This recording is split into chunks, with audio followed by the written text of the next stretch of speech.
I think the surprise mostly for us and our clients is that when you can go offshore or into other markets, and it's not just about like a low cost offshore, but when you can open your hiring net to the entire planet, like the world is at our doorstep now.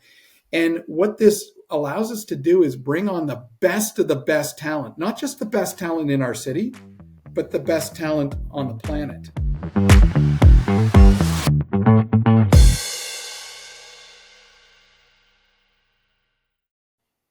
Welcome to Offshore to Profits. I have a fantastic guest that I met 10, 15 years ago. Funny how relationships boomerang around.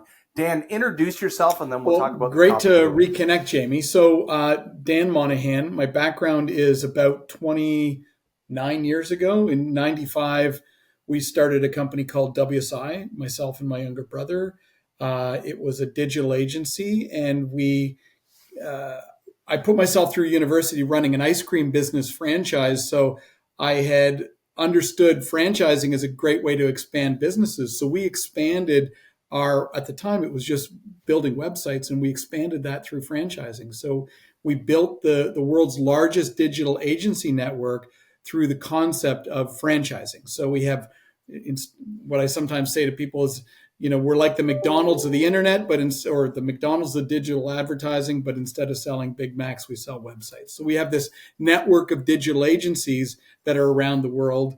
And I also, since that time, began leveraging our digital expertise by acquiring other companies. So we have a company called Clear Summit Group, which has 7 brands. They're all service-based brands. And we leverage our digital marketing expertise across all those businesses. So you kind of think of it as digital arbitrage, in the sense that we looked at where our businesses, where lead generation and digital marketing is really important for them in terms of customer acquisitions. So we started buying businesses. So instead of just selling our digital agency services, we said, let's buy a business and transform that business with our digital agency expertise. And since that time, in the last couple of years, we've pivoted heavily into AI since the birth of generative AI. So right now, our consultants are offering AI consulting services as well. So that kind of brings you a little bit up to speed on the last 29 years. Well, I actually noticed on LinkedIn that you had hired an AI, right, like a chief AI officer or something like this. And I'm going to frame this with a story, and then the show is yours. Talk about where AI is going from the financial performance side and also the marketing side. Here's my story. Like everybody else, we've all experimented with Gemini and ChatGPT 4.0. And up until now, I'd used it for researching a topic. I'm writing my 4th book, and I'm looking for, it's almost like using it like Perplexity, using it to get sources, quotes, market research, and so forth. And then I had a summer holiday last week, took the week off, and I woke up on Thursday and I was thinking about our compounded monthly growth rate. So my company, Levrg, is 100% recurring revenue. And I wanted to figure out what was our compounded growth from the day we started to now. And then I started doing future modeling into the future. All I did was cut and paste spreadsheets. Boom, drop them in. And it was doing all kinds of analysis. Then I could shorten the cohort. Okay, based on the last 6 months, what's the compounded monthly growth rate?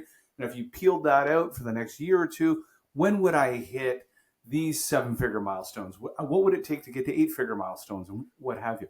It was incredible. And it started to help me think I could use this to analyze gross margins. I could use this to analyze cost of customer acquisition and payback periods and so forth. So you're at the tip of the spear. Now, why don't you talk about WSI, your customers, what their use cases are? Where is this all going? There's really 2 areas where we think about AI. First of all, we think about it, how are our agencies using it within their agency, and to optimize their customer experience, to reduce their costs, to improve their efficiencies. And then where can it be used within our clients' businesses to help them unlock hidden profits within their businesses? within our agency business, I sometimes talk about what I call the human cloud. And back in the days, you might remember when servers used to be in server rooms and email would be on those servers in the server rooms, right? And at some point in time, the servers moved to the Yeah, cloud, correct. and humans used to sit in cubicles and they used to sit in offices and desks. And what's happened now is that the humans have moved to the cloud. And so what I'll sometimes remind people is that if you can do your job anywhere, someone anywhere can do your job. And so when we think about hiring today within our agencies, we look at a 3-to-1 ratio, like a third. There should be, and we see this 3-to-1 ratio in digital agencies around the world, where 3 employees should be offshore somewhere in that human cloud for every 1 employee that's onshore. Now, what's really changed in the last few years is what I now refer to it as the AI assisted human cloud. Because truthfully, someone in the Philippines or India, wasn't as effective at writing copy as someone in North America may have been, or it's been harder to find them. But when you have AI tools, whether that's copywriting, whether that's video production, whether that's writing code, it doesn't matter where people are in the world. It levels everyone up to a whole new level. And so there is an arbitrage, a labor arbitrage that can be captured by businesses, not just our own agencies, but our clients' businesses, when you start to consider how many jobs within your business can be, first of all, automated using AI or RPA, robotic process automation. But then secondly, how many of those jobs could be actually done by someone else? Even if it can't be fully automated, how many of those jobs could be done through kind of AI assisted employees that are elsewhere? So I think that is a big way of reducing costs. But a lot of times people think about they think about this as just a cost savings. And one of the things that we've been most, I think the surprise mostly for us and our clients is that when you can go offshore or into other markets, and it's not just about like a low cost offshore, but when you can open your hiring net to the entire planet, like the world is at our doorstep now. And what this allows us to do is bring on the best of the best talent, not just the best talent in our city, but the best talent on the planet.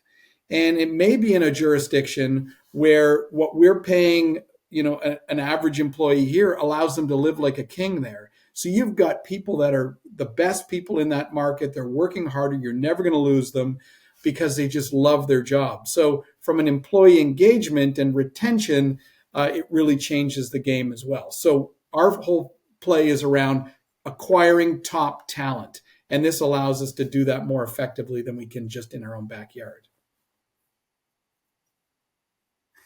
You're hitting the nail on the head on some topics that we haven't often discussed on the podcast.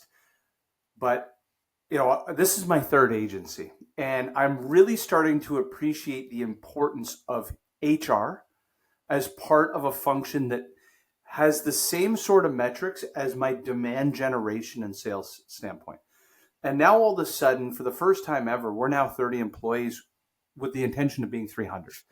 Well, now I have to be able to measure the rate at which the volume of applicants that can come into a particular job post, the velocity at which it takes me to source, acquire, harvest, put everybody bums in seats, and then as well, what is my natural attrition around voluntary versus non-voluntary Right. people leaving. Long of the short is the metrics are so off the charts what would be normalized here in North America. Like we need copywriter for this, or we need a videographer for that, or we need somebody that's going to manage this customer's podcast. We're filling roles 7 to 14 days. And the non-voluntary attrition, it's negligible because, to your point, you have millions and millions of people of a talent pool, and at the same time, so fortunate, feel so with great gratitude, and feel so fortunate to be working with your customers and international accounts the work level, the work ethic, and the stickiness of that talent is incredible, and that's what helps an agency Right. grow so fast. Um, we're just out of your own curiosity, what are the markets your offshore talent has typically resided, and perhaps why It's a those great choices? question, and we don't so much target. I mean, there are a bunch of markets that we target, but we're not really saying we want to go hire some coders in India. We say we want this kind of a Yeah, coder that has this kind of a skill set, and then we just open the envelope to, like, I mean, we just brought someone in amazing from Argentina just out of school, but like the capability this person has is amazing. And it'd be shocking if you knew what we're actually, I mean, I'll just tell you, it's like $2,500 a month Canadian, is, and she's like a rock star down in that market. net labor arbitrage is usually 3 to 1, 5 to 1. In Bangladesh, it's somewhere between 5 to 10 times labor Yeah. So arbitrage all to the a key North American markets where equivalent. you would be, Eastern Europe, Asia Pacific, South America, Central America. What the really an important key for us is our hiring and screening process. So we go through a video interviewing process, and then we run psychometric profiling on them. We use Caliper, but we want to really get how smart are they, how skilled are they, and then if there are specific skills that are required, then we have an auditioning process where they got to give us some kind of, we give them a little project to do, and they demonstrate it. So I think it's our ability to find the needle in the haystack is really an important part of our success formula as well. This is fantastic. Well, just coming up on time, how do people get a hold of you? What is WSI's best market fit? I mean, you guys are everywhere, all over the internet. So, what is the Well, they best way could check somebody can out get a hold of you? our site at wsiworld.com. If they want to learn a little bit more about me, they could go to danmonahan.com, Dan Monahan with a G, Monaghan, and or hit me up on LinkedIn, and I'd be happy to connect. Yeah, Dan, you and I will do another episode. We'll do a deep dive into an adjacent topic because so many of our listeners are also owners of professional services firms, and they could learn so much from you on how you've scaled in an unconventional way. Franchising is not as popular as say other growth methods, but you own so many different businesses. You've Right. seen how. Well, happy to do that. Just time and a place, and let's get it done. Sounds good. Thank you so much. Great reconnecting, Jamie.